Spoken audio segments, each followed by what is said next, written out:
खास शख्सियत के साथ मुलाकात। देखिए जयदेव पटेल के साथ नंबर 1 इंडिया न्यूज पर रोजाना रात 9 बजे। नमस्कार व्यूअर्स, मैं जयदेव पटेल और आप देख रहे हैं नंबर 1 इंडिया न्यूज। आपका एक बार फिर स्वागत है एक खास शख्सियत के साथ मुलाकात प्रोग्राम में। आज हम बात करेंगे सुप्रीम कोर्ट ने चुनाव आयोग की शक्तियों को लेकर के केंद्र सरकार और साथ ही चुनाव आयोग को नोटिस जारी किया है। आखिर इसके क्या मायने, और इसी के साथ साथ में आज सुप्रीम कोर्ट में ममता बनर्जी वर्सेस ईडी मामले में ईडी ने कहीं कि दूसरी बार याचिका दायर की और इसमें ईडी की जो कार्रवाई है उसमें कहीं कि बाधा डालने के मामले को लेकर के सीबीआई जांच की मांग की और साथ ही मुख्यमंत्री और डीजीपी अगेंस्ट कार्रवाई की भी एक मांग की गई सुप्रीम कोर्ट में ईडी की तरफ से। आखिर इसके क्या मायने, इन्हीं तमाम बात के लिए हमारे साथ खास सामान है सुप्रीम कोर्ट के अधिवक्ता संजय के चड्ढा। संजय चड्ढा जी, आपका बहुत स्वागत है आज हमारे प्रोग्राम में। थैंक यू जयदेव जी, बताइए। संजय के चड्ढा जी, आपसे मेरा पहला सवाल है कि सुप्रीम कोर्ट ने आज चुनाव आयोग की शक्तियों को लेकर के केंद्र सरकार के साथ चुनाव आयोग को नोटिस जारी किया है, इसके क्या मायने आप देखते हैं? देखिए, बहुत स्पष्ट शब्दों में सबसे पहले हमको दो तीन चीजें जाननी पड़ेगी। पहली चीज कि जो चुनाव आयोग है वो एक कॉन्स्टिट्यूशनल बॉडी है। कॉन्स्टिट्यूशन में उसका मैंडेट दिया गया है, उसके तहत वो बनाई गई बॉडी है, पहली चीज। दूसरी चीज, सर्टेन रूल्स रेगुलेशंस हैं जो चुनाव आयोग को फॉलो करने हैं। तो इसका मायना जो अगर स्पष्ट शब्दों में कहूं तो मुझे ऐसा लगता है, सब लोग कहते हैं कि भाई जो चुनाव आयोग है वो इंडिपेंडेंट बॉडी है। इंडिपेंडेंट को इम्यूनिटी से अलग रखिए।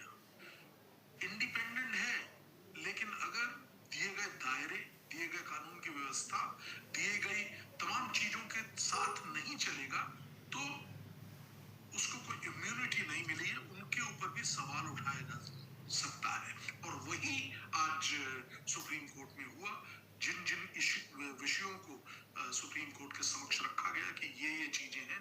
और यहाँ पे आपको याद होगा, मैं एक बात बताना चाहता हूँ। एक जब हमने देखा था, जब SIR हो रहा था तो उस दौरान सुप्रीम कोर्ट ने ही इंटरवेंशन करके आधार कार्ड, राशन कार्ड और इन तरह के चीजों को जब वो लोग पहचान के तौर पे नहीं ले रहे थे चुनाव आयोग, तो सुप्रीम कोर्ट ने कहा था they are also very important documents and these document should be taken into account. और तो कहने का भाव ये है कि जहां पे एक कॉन्स्टिट्यूशनल बॉडी है, बहुत सही बात है, उसका मायना ये नहीं है कि आप उस बॉडी को कॉन्स्टिट्यूशन के अंतर्गत बनी है तो उसको कोई इम्यूनिटी है और कुछ भी कर सकते हैं। ये एक बेसिक चीज मैं आपको बताना चाहता हूँ। और यूनियन ऑफ इंडिया यानी सरकार को और इलेक्शन कमीशन दोनों को नोटिस जारी हुआ है। अर्थात अब देखना होगा कि किस तरह के जवाब सामने आते हैं। सुप्रीम कोर्ट ने कुछ ना कुछ तो पाया होगा, कोई ना कोई चीजें तो होंगी। पहले भी हमने देखा है कि कई परिस्थितियों में पहले भी चुनाव आयोग के खिलाफ अगर जो पिटीशंस डली हैं उनमें नोटिस होता रहा है। वो इतनी बड़ी बात नहीं है, लेकिन इस वजह से कि आप कॉन्स्टिट्यूशनल बॉडी है, इस मेयर बात से आपको इम्यूनिटी नहीं मिल जाएगी कि आपके खिलाफ कोई एक्शन नहीं हो सकता।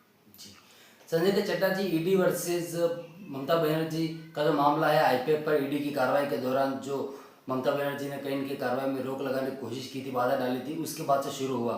पहले कोलकाता हाईकोर्ट गया, वहाँ पर मामला 14 जनवरी को अब अगली सुनवाई होनी है। उसके बीच के इनका मामला सुप्रीम कोर्ट में आया और सुप्रीम कोर्ट में आज एक दूसरी याचिका दायर की गई और उसमें ये मांग की गई कि कहीं न कहीं जो ईडी की कार्रवाई थी पश्चिम बंगाल में IPF के ऑफिस पर, उसमें बाधा डालने की जो कोशिश की गई मुख्यमंत्री की तरफ से, उसके अगेंस्ट में कहीं कार्रवाई की जाए और साथ ही सीबीआई जांच की मांग भी की है। ये दूसरी याचिका दायर की, उसको आप कैसे देखते हैं? देखिए, एक चीज आपको, मुझे, हम सबको, आपके सुनने वाले तमाम दर्शकों को को ये जानना होगा कि ये देश किस चीज से चलता है। We are governed by rule of law.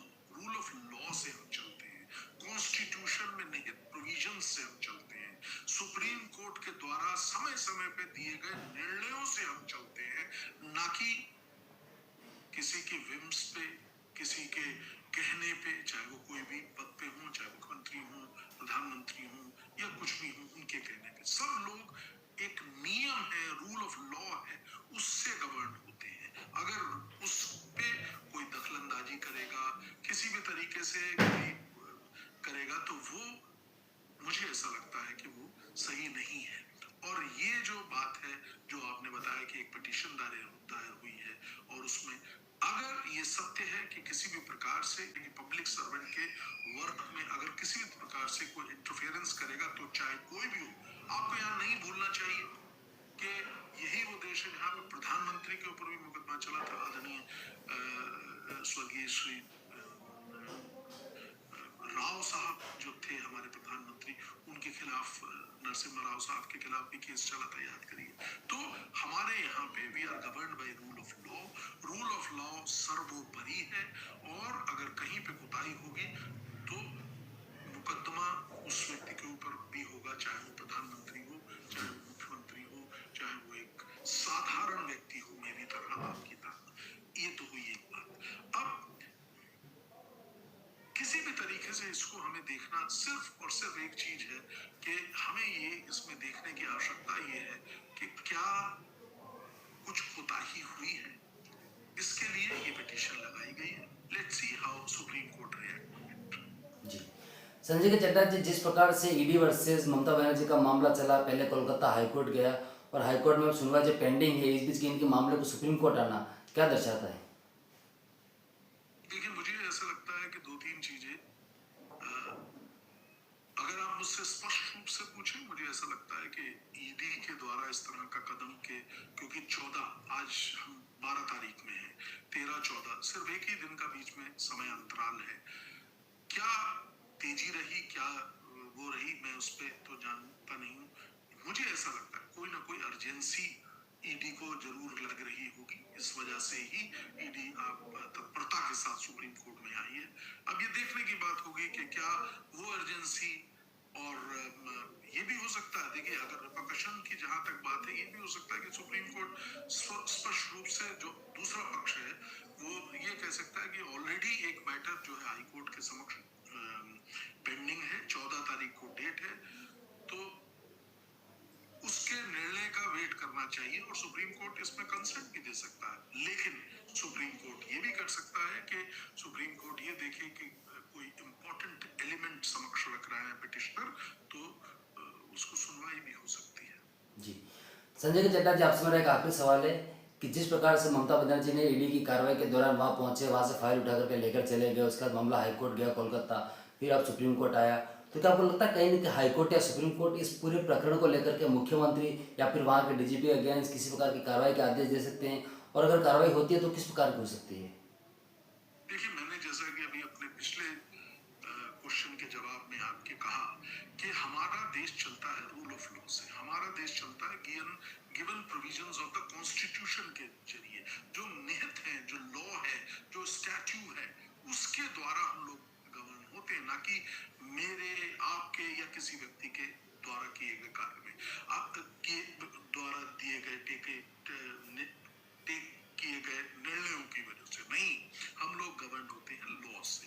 अब अगर किसी भी तरीके से जो भी एक्टिविटी हुई है उस दिन, जिस दिन ये फाइल लेने का जैसा आपने बताया, अगर वो एक्टिविटी अनलॉफुल एक्टिविटी है, उसमें पब्लिक सर्वेंट के कार्य में किसी भी तरीके से कोई छेड़खानी की गई है, तो ऐसी परिस्थिति में मुझे ऐसा लगता है कि सुप्रीम कोर्ट या कोई भी कोर्ट जिसके समक्ष निर्णय लेने की बारी आएगी, वो जरूर निर्णय लेंगे। और यहाँ पे सिर्फ और सिर्फ ये है कि स्पष्टता से ये पेश करना पड़ेगा कि जो वर्क है उसमें हिंड्रेंस की गई, उसमें दखलंदाजी की गई, उसमें अड़चन करी गई, कैसे करी गई, क्या हुआ, वो सारे सर्कमस्टांसेस है। क्या जो पक्ष है उनको भी सुना जाएगा, वो उनका क्या कहना है कि क्यों उन्होंने ऐसा किया, ये तमाम चीजें बहुत अहम है। लेट अस सी क्या होता है। जी, संजय के चड्डा जी, आपने हमारे लिए समय निकाला, उसके लिए आपका बहुत बहुत धन्यवाद।